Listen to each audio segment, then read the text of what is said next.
Most people work extremely hard their whole lives and they never get rich.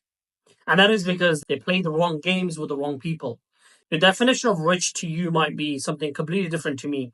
The definition of rich to me is having the time freedom, location freedom, and the financial freedom to do whatever you want to do at any given time with whoever you want to do it with. Now, to you, a rich person might be a billionaire. To me, someone rich is worth 5 million, a couple of million, 10 million.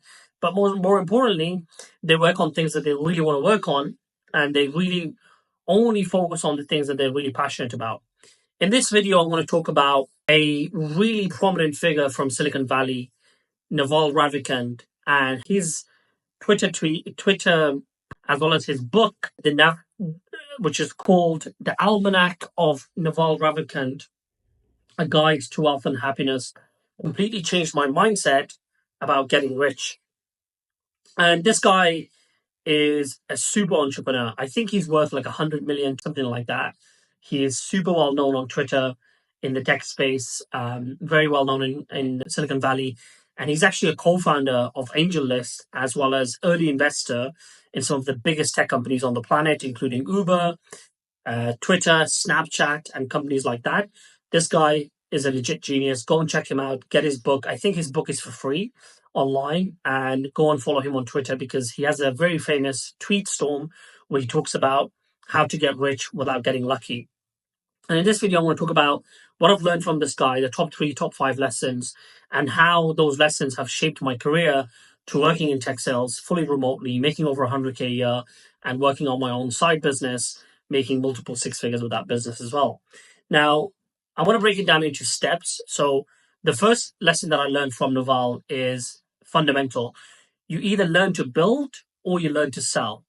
And if you can do both, you're going to be a superstar. Now, in his books and in his tweet storms, he talks about how the richest people on the planet are either builders, so they build tech companies or companies, and they are really good at selling. So you have builders on one side, they could be programmers, engineers, software developers, and then on the other side you have sellers. They could be bankers, financiers, private equity guys, or even sales guys in general. Now, if you can do one or the other, you're definitely going to be successful. If you study the richest people on the planet, they are all either builders or sellers. Okay. Now, I always knew that I wasn't a builder type. I'm not a software engineer. I'm not an engineer. I can't really build products, but I knew that I could sell and communicate well. And I loved selling and persuasion and selling things to people. So I stuck to doing sales. Now, when you try and do a sales job, the vast majority of sales jobs, like door-to-door sales, insurance, or other sales jobs that people do, are a complete waste of time.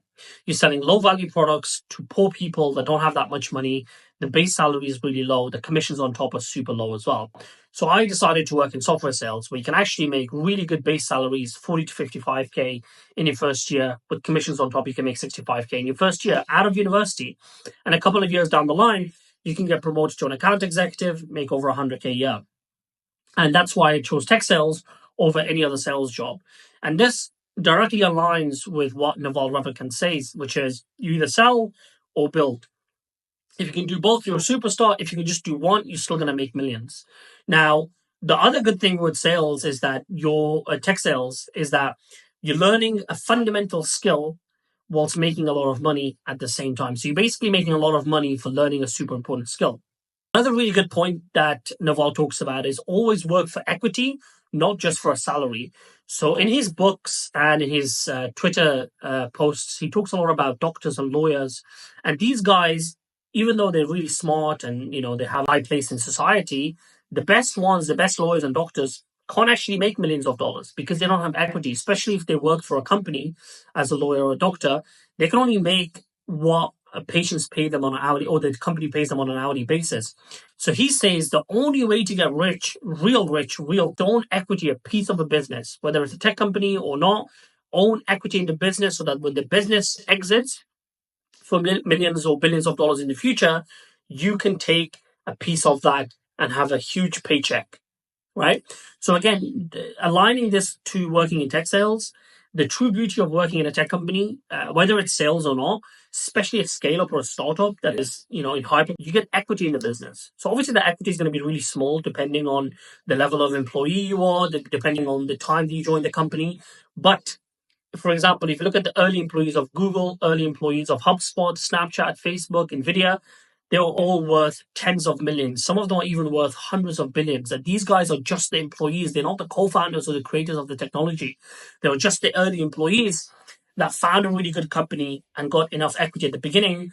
And now when the company's got, went to markets or had an exit to a bigger company, the shares that they had are worth millions and millions.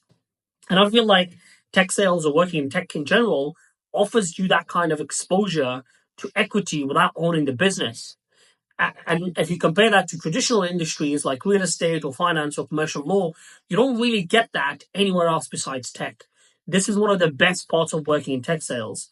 You don't have to build technology. You don't have to be the co-founder. You don't have to take the risk of being a co-founder or the business owner, but you can take all the benefits. And if you get enough equity at the right time, at the right company, once they exit or go to the public markets, you could be worth millions and millions and millions of dollars. Now, obviously, this is difficult and a lot of it depends on luck. But if you can do enough research, be intelligent about it, and have a good network, they can tell you what companies to go for. And you go and work with those companies, get enough equity, climb up the ladder, get more equity. When they go for an exit, you will take a huge paycheck. So, this is one of the underrated parts of working in tech that people don't tell you about. So even in my most recent company, when I started, I was given equity that was worth like $60,000 or $80, right?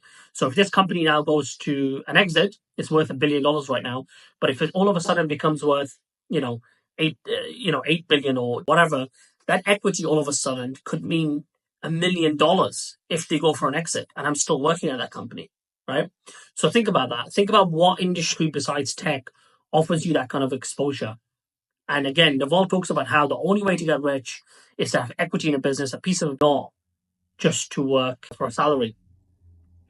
Another really amazing point that Naval makes is you should always play long-term gains with long. Talks about how all the gains in life come from the compound effect, right?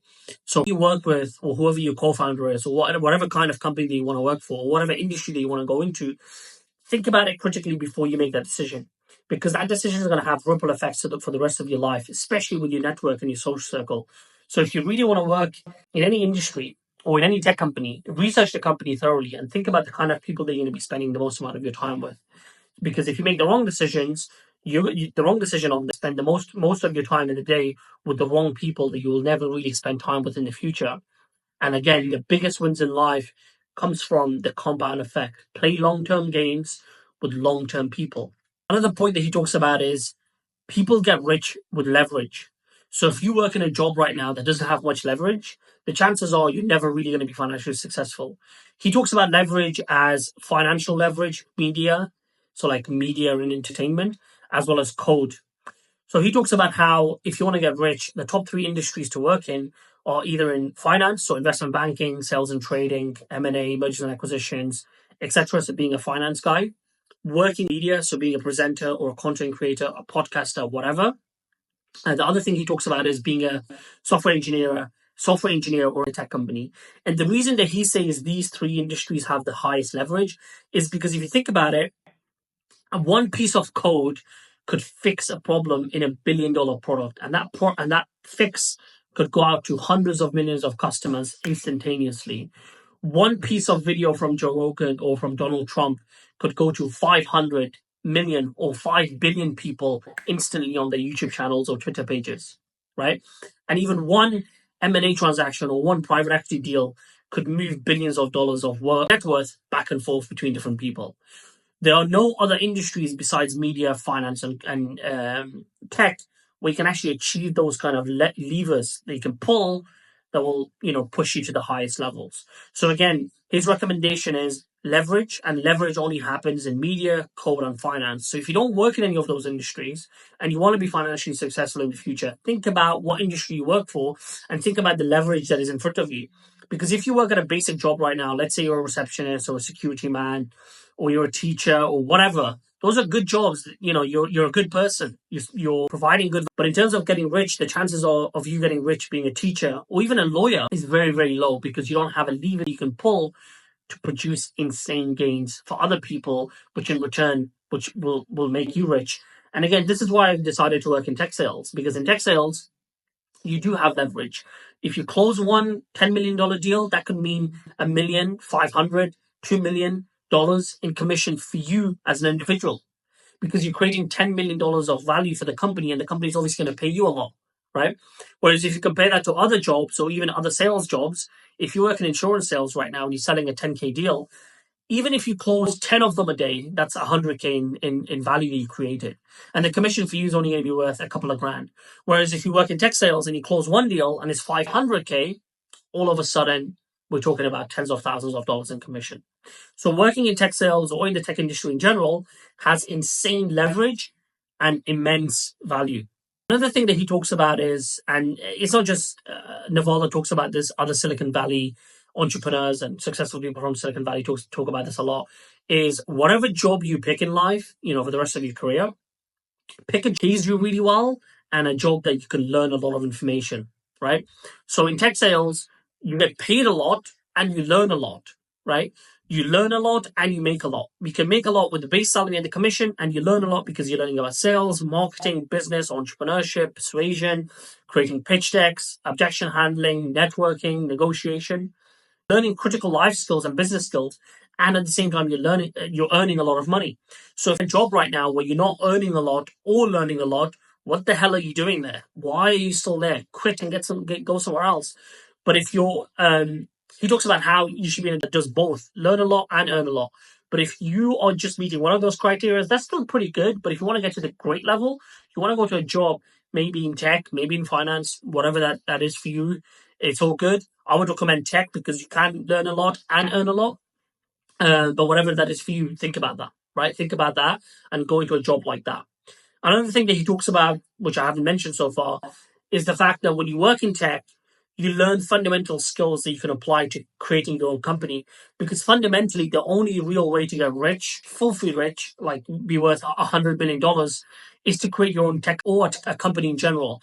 And you learn that by working in a tech company, ideally in a commercially focused role like marketing, sales, customer service, where you're directly talking to customers, pitching them a value proposition, getting feedback from them, and learning sales, marketing, SEO, PPC, customer service, presentations, networking, negotiation. And for me, that's why I created Break into Tech, because I learned all of those fundamental skills for the last 6, 7 years. And now I've created this coaching business, Break into Tech. But for me now, I've got the leverage, I've got the audience, and now I can pull a lever and create a software product from the back of this coaching business. And if we do it right, we could make millions of dollars from it.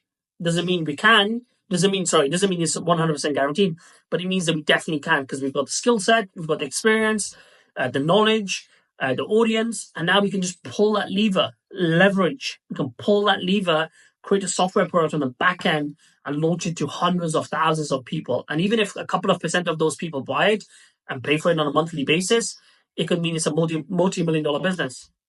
So I hope this was useful. Definitely check out Naval Ravikant's book and his Twitter page. He has an entire YouTube video. He was actually interviewed by Joe Rogan as well. But definitely read his Twitter posts, especially the one that is called How to Get Rich. It's literally super famous on the internet now. So if you just type in his name, you will see all of his info. Make sure you follow him. Make sure you watch his stuff, because it could be life-changing for you. It was definitely life-changing for me. If you're interested in learning more about tech sales, building a personal brand, building a coaching business, or if you want to get into a tech sales job, there's a link in my bio. Click that link. You can book a call to speak with me. Or if you're interested in learning more about what I do, subscribe, put the notifications on. I try and put out a video once every few days. So if you're interested in any of these topics, give me a follow. God bless, and I hope all of your dreams come true. Thank you.